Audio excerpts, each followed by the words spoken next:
is Dan McDermott. Yeah!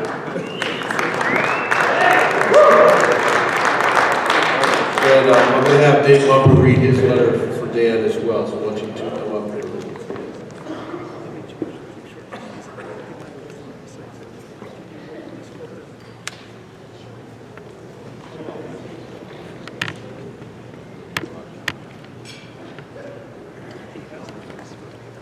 Good evening. You guys need to understand something as I'm preparing to do this. This year we were changing the format. We were going to write letters, and then Joe was going to read the letters. And so there wasn't going to be an actual presenter. So for those of us who wrote the letter a week or so ago, it was like, oh good, I don't have to present. I just have to give the letter to Joe. And it's much easier, I'll be honest, to write a whole bunch of stuff down when you know Joe's going to read it. But instead, the format's changed a little bit. So first of all, I'd like to thank all the Regis Rangers. Yeah! We're a little nervous what's going to go on after the ceremony tonight, but we're grateful that they're here to honor Coach Mack. It's great to have the umpires here, Coach Mack's greatest friends. And if you were ever at Regis University, you know that the reason his office was up there in the corner was because when he got ejected from the game, he could sit up in his office and still have the opportunity to watch. So thanks you guys for being here. A lot of different things to say about Dan as we do this, but having known him for the better part of 55 years, 56 years, it's pretty amazing because I learned something from Dan each and every time we're together. You have those friends in a lifetime where some of them you see every day, some of them you see once, twice a year. But with Dan, it's one of those connections that we've had where regardless of how often you see him, whenever you reconnect, it's like you've never left each other. You've been together as friends for a long time, and that's kind of how Dan and I are. But sitting at the dinner table tonight, I did learn another fact about Dan. He's up for the Dad of the Year award today because as I sat there, and you guys have these really nice placards on your desk, on your tables that have all the names of the guests and people who are sitting at the table and people you've been asked to surround yourself with in this important evening. Well, on Dan's, as we just noticed, it says, with his youngest daughter, it says, Claire's boyfriend. It didn't have his name, it just says, Claire's boyfriend. So we had to ask his oldest daughter, Katie, if he did the same thing with her and Luke. And he said, worse.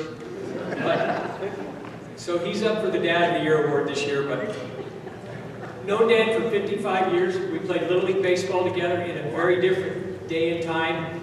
We got t-shirts. We played in the Wheat Ridge Junior Baseball Association. We got white t-shirts, and that was our uniform. We had wool pants that had more holes and patches than you could ever imagine. And the greatest thing was, we were so excited to get the t-shirt that we wore it to school about every day for the entire school year.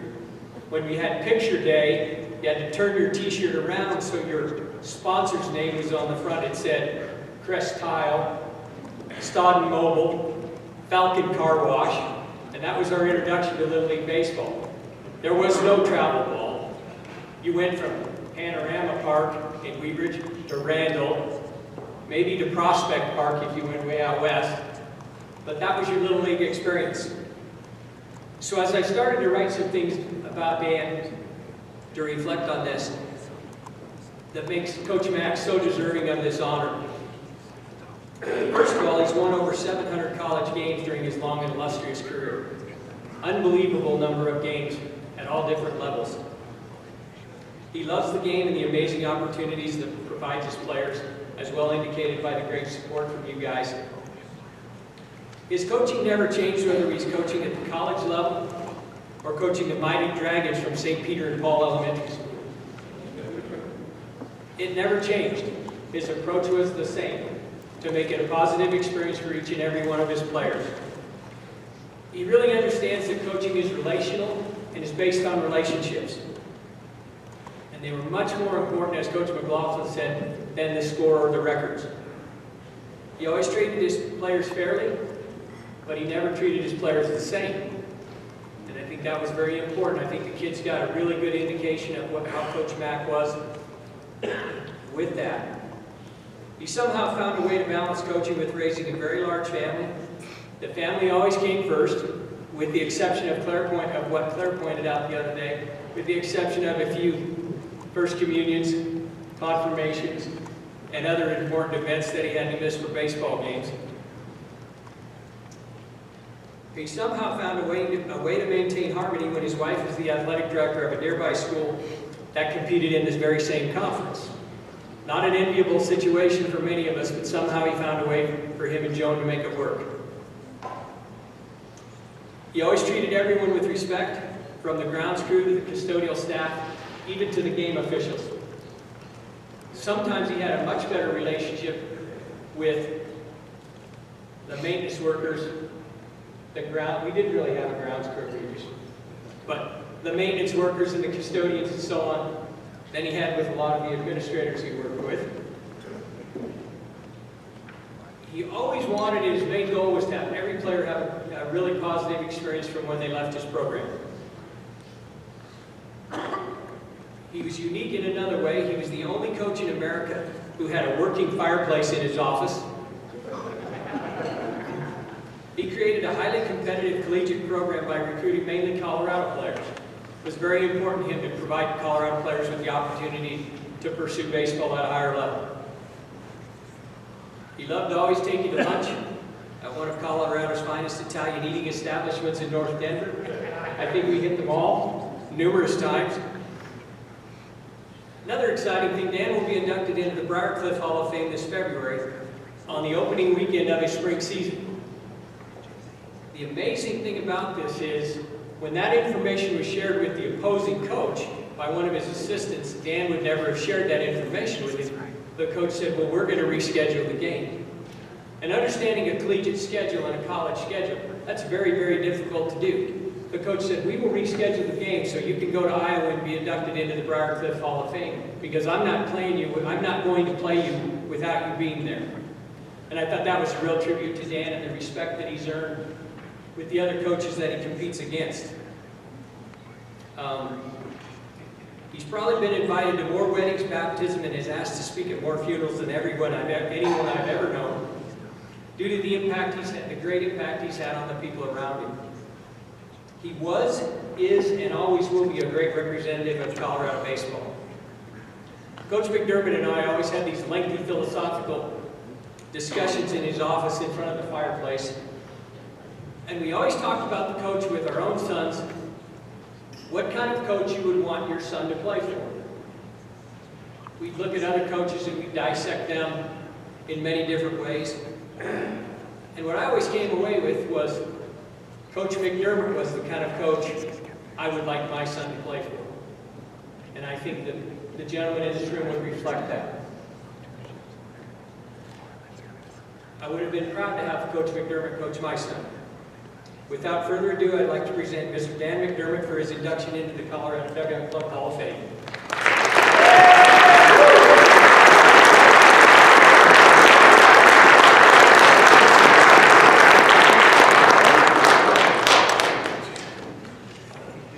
Wow. Dave, thank you. It goes two ways. Everyone that knows Dave Mumper knows that he's the epitome of what a coach should be. He's always been consistent. He's always cared about kids. He's always been a great teacher. He's always been a great father and husband. For those of us that remember and measure our time by watching little Marky Mumper grow up, he's now a sophomore, a junior now, starting shortstop at Grand Canyon University down in Phoenix. And Dave stopped coaching a number of years ago because he wanted to spend as much time with his son as he can. So as a young man, Dave, I'm very eager to see not only how Marky's career continues, but what baseball plans you have after he's out of college, because I know there's some, and I know them in Colorado. Coach McLaughlin, you have a great voice. All right, your wife can be the bullpen coach for the Rockies, you should be the radio announcer. You sound a lot like Vin Scully. All right? Very good. So I like that. When Dave called me a couple months ago to let me know that I'd received this wonderful honor, my first reaction is, what are you kidding? I do not belong with this group. And I don't feel that way to this day. But I'll certainly accept it, because it'll give me a chance to stand up here and talk a little bit about my experiences. And what I want to do with my captive audience here, I want to talk for a few minutes about why we're all in this room. And we're in this room, what keeps us all together, for 3 reasons. We all love baseball. We all put kids first. We're all Colorado guys.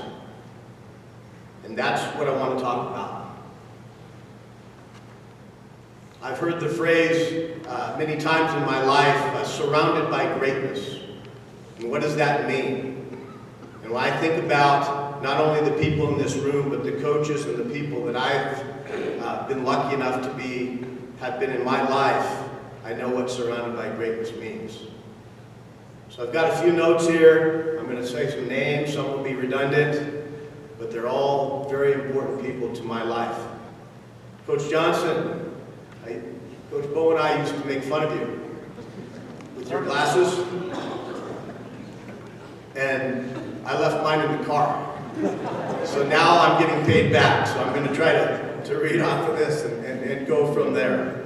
My career started in Wheat Ridge, Colorado, and I played for the Wheat Ridge Little League Association. Again, Dave and I were not only on the same team together playing for my dad, we were also, earlier than that, we were bat boys on the same team. Our big brothers played together, and my dad was the coach of that team also. So I played for Wheat Ridge for what I consider my greatest coach. Went on from there, played Legion ball for a man named Joe Fanning. A lot of people remember him as a North Denver icon. Played American Legion ball there. Went on after that and played for another man in Legion ball named Joe Paulson. Great many people remember Joe Paulson. All Colorado guys. Went to Regis High School. Met my lifelong friend, Rick Rouse. See, right over here. Through Rick, I got to meet his father, Roy Rouse. Many people remember Roy. He's, again, an epitome of an old-time coach. He could have coached at any place he wanted to. Any place. He was great. Mick, you coached with him. Many of you guys played for him. He was a guy that could have advanced all the way up through the Safeway system. Instead, he chose to stay on the docks where he could go to work at 4 o'clock in the morning in the produce section, so he could be out at noon, so that he could go coach. Did that his entire life at the grade school level. Affected a great many lives. Through Rick and Roy, I met Mick Dowd, who's a member of this organization, who headed up the Denver Police Athletic League for so many years. Next door to the Dowds lived the Silstrips. Through the Silstrips, I met Joe White, married one of the girls. It goes on and on and on. I knew John Piccone as a young man. John's a member of this group. My dad coached E.J. Matz. E.J., are you here? Coached him in youth ball too. I met E.J. a long time ago. Lenny Capra was one of his assistant coaches. Jimmy's dad. Went to Regis, again, Regis High School. Rick Rouse, inseparable friend. I met Jamie Hamilton there. He was a senior when I was a sophomore. Jamie's a member of this group. He took me under his wing, kept me out of trouble. When we were seniors, Rick and I used to ditch our 8th period class. In those days, Regis University and Regis High School were on the same campus. We used to ditch 8th period and sneak over to the gym in the indoor cage, and we would hit with Mike Latosky, who was a junior at Regis University at the time. Wonderful days. I don't know how we got A's in that class either, Rick. All right? During those days, they were great days. Legion ball was in its prime then. It was before Connie Mack hit. It was simple then. It was simple. You played in your area. That's where I got to meet the umpires. And joking aside, there's no one I hold in higher esteem than the umpires. And that's why you're in this room. It's not just about coaches. It's about Colorado guys that care about kids and love baseball. I met Jim Perano. I met Joe Rossi. I met Bud Shefflin. Met those umpires, Ed Stevens. Those are classics. Those are guys who just didn't umpire the game. They mentored you as you went through. Bud Shefflin used to stand behind me when I'd coach, when I'd play first base, and he'd teach me how to do it right. He was the umpire. I know all you guys at that table, all of you have booted me out of the game, except for you, Joe. You never did, but I like you best. But Bud Shefflin used to boast about not having kicked many people out of games. You all remember that? He ejected me later in life when I was at Regis. I was up at UNC. You guys were there. And the reason, I called him by his gospel name, by his God-given name. Everybody knows him as Bud Shefflin. Who knows his real name? Earl. I said, okay, Earl. He says, you're gone. Those were good days. Good days. Anyway, after my Regis High School days, I moved out of the state as a player. I still lived, my family still lived here. Went down to Arizona Western Junior College, where my coach was a man named Craig Lukatich. Most of you know a guy named Stan Lukatich. They're from Colorado. Craig's a Colorado guy.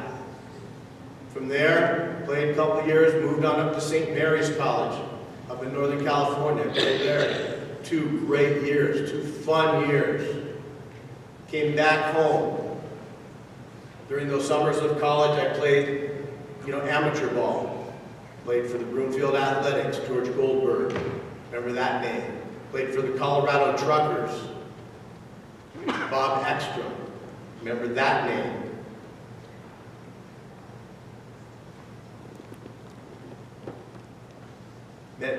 In those days when I was playing, I played against Mark Finley. The green uniform, played for a team called the Denver Hawks. Jim Johnson was that coach. Anyways, graduated, came back home, enrolled in law school at University of Denver. I call these my law school days. And at the same time, I got to coach and teach during the day at St. Peter Paul Grade School. And those were the fun days. Taught with Marla Weichel, great teacher, right across the hall, room 106. And that's where I met her husband, fellow inductee today, Danny Weichel. Danny's a genius, okay? Very much so. Not only a good umpire, dedicated to all these things, he started something called Colorado Sports Officials, which was far ahead of its time. It was a training program for officials, Colorado officials, not only baseball, but football and basketball. And a great many people owe their officiating careers to that start. During that time, I coached Legion ball in the summers. I got 2 years of coaching in as the head baseball coach at Wheat Ridge High School. Took over from a man named Joe Newman. People remember him. Very, very outstanding coach. And truly, his best skill was a great defensive backs coach in football those days. I owe that experience to a man named Don Kugler. I wanted to say that. He was the athletic director who hired me. During that time, I was also the girls softball coach. That was a fall sport. It was the first 2 years it was ever offered in the state. And a gal named Alice Barron hired me for that job. So that really got the coaching bug. It took me away from the law school thing. During those days, I'd always coach Legion ball in the summers. And Coach Johnson, I have to confess something to you. Is that all right? Yeah. Okay. It's good for the soul, I understand. It was early 80s. You had, good team. You were just starting to become really Mark Johnson, like winning it every year with all the good players. You had a team. Sturdivant was the catcher, and the Peters brothers were on the team, 3 big-time D1 guys. You had a lefty. I think he was a little bit younger, a pitcher. It was pretty good, and you'd beaten everybody all year. when you came over to the park, it was Legion Ball, 43rd and Field. I remember Ty was this high. We're working on the field together, and you had a great team that year. Home run hitting team. Everybody knows 43rd and Field over there. It's a small ball yard. Well, about 2 weeks before the game, I took the baseballs, a couple dozen baseballs, and I took them to my mom's house and put them in the deep freezer. Because I had read that if you do that and thaw them out a couple days before the game, it deadens the core. The balls don't go as far. So I did that. I confess.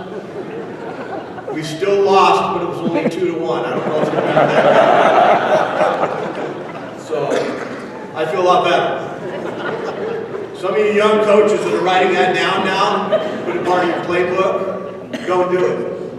It'll catch up with you. Seriously, someday it will. Your hair will fall out and you'll get fat. Don't do it. I had a good time in those days. Met a lot of people that are part of this group. Daryl Milne was an assistant coach at Lakewood High School at the time. Tom Severson, who doesn't know Tom Severson? Got to know him. Got to know really in depth that whole Creek crew. Coach K, Jerry Sparta. Those people are people you want to be like. You want to run a program like that. Frank DeAngelis was over at Columbine. Mick Marsh was the coach at Pomona. John DiCiotto lived in Wheat Ridge. Coach over at Hinckley. Great man. Doesn't like pigeons. Okay? Willie White. Awesome. From there, I wanted to move on. And I got an opportunity that changed my life forever. And I got a chance to go out and become an assistant coach back at St. Mary's College in California. And Tom Wheeler, Colorado guy, was the man who was the head coach at St. Mary's at that time. Tom's from Greeley. He coached at Colorado State. He gave me the opportunity to go out there. And with that, it changed my life. I thank you for that. Coached there for 4 years, then went out to Iowa for 9 years, had a great experience coaching there. Along the way, building a family, 6 children. As Claire pointed out, I'm 0 for 6 on First Communions. Scheduled during baseball games. Anyway, I came back to Regis. And that's what I'm most proud of, is what we did at Regis. And yes, we won. Yes, we did some good things. But as Dave said, we went in there with a mission. You see, in all my travels as a player and an early coach, most of them were in the Arizona, California, the land where they invented baseball, right? And I always said to myself, man, if I ever get the chance, because I know that I grew up in Colorado playing with Colorado guys, we could put a team together that could beat the tar out of any of these cocky California guys. We could do that. And so I did get that chance at Regis. And as Dave said, we set about trying to recruit Colorado guys. And it wasn't just me, it was the staff that I put together. Colorado guys. I just want to read a couple of these names off to you that were at Regis either as visiting coaches or volunteer coaches or coached on the staff full time, and some of them all of those. Ty Giordano, Gary Allen, John Piccone, Dave Bumper, Nick Arcuri, Justin Hackett, Al Blesser, Ron Roca. Ron, thanks for coming tonight. You belong here. Mike Mulvaney, Mike Latoski. After he finished playing for me, Quinn McCoy. Most special, in a tremendous list, is Gino Carbajal. Where are you, Gino? Dear, dear friend. Through Gino, I met Gil Carbajal. Again, Gil, where is Gil? Gil Great man. Gil, I'll tell you something. I want to tell you right now. We don't know each other very well, except your son. But we had some things happen in our family that were very, very trying times. Not too long ago, 5 years ago. And you called and left me some very uplifting messages on my cell phone. And I know that because I still have them. I save those. And I listen to them sometimes. And they bring my day up. So great man, and thank you. My daughter Claire is here tonight, and she's doing well. And Claire, I don't want to embarrass you, but about half the guys in this room pray for you pretty much on a regular basis. So Claire's doing well.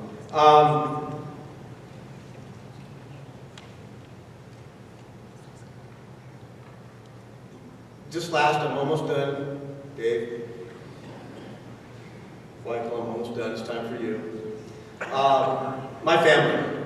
Everybody here talks about their families, and that's what makes them great coaches, great Colorado guys. I have 6 children, a wonderful wife who most of you know was the athletic director at Metro State for 20 years. She was a coach prior to that at some of the different colleges. It's what makes her a great administrator. That she was a coach. She won a national title in volleyball at St. Mary's College. Very successful in softball. I can't even count all the accolades in NCAA, regionals, and things she's gone to. We live out in California right now, and she is the Deputy Athletic Director at the University of San Francisco. And she would dearly love to be here tonight, but her basketball team's playing Gonzaga at home. She had to run that. But one of the greatest things I think Joan did for the people in this room is that beautiful baseball facility down at Metro State would not have happened had she not spearheaded those efforts. And it's great, it helps the entire community, not only Metro State, the entire community. So I want to thank the Regis guys. They're so special. Those players over there, the coaches I talked about, that's here. It's very, very important that you know that. During the time we were at Regis, we talked about Colorado kids. I did some math on this. We had 119 different players come through there that we recruited. And 94 of them were from Colorado. That's 80%. 80% of you guys from Colorado. Pat, I'm counting Wyoming as Colorado, okay? So that was tremendous, and very proud of what we did. It was more Colorado kids than the state schools had. And it was a great time, and it'll happen again if you guys band together and get back to Regis, okay? So important.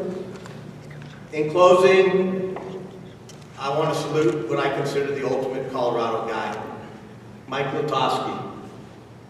Mike, man, you've been part of so many lives in this room, and you do so much. And I don't know if you really know how much people care about what you do and the credit that you should get. So thank you very much. You coached a couple of my sons. I'm very proud of that. I'm proud to call you a Colorado guy. Thank you.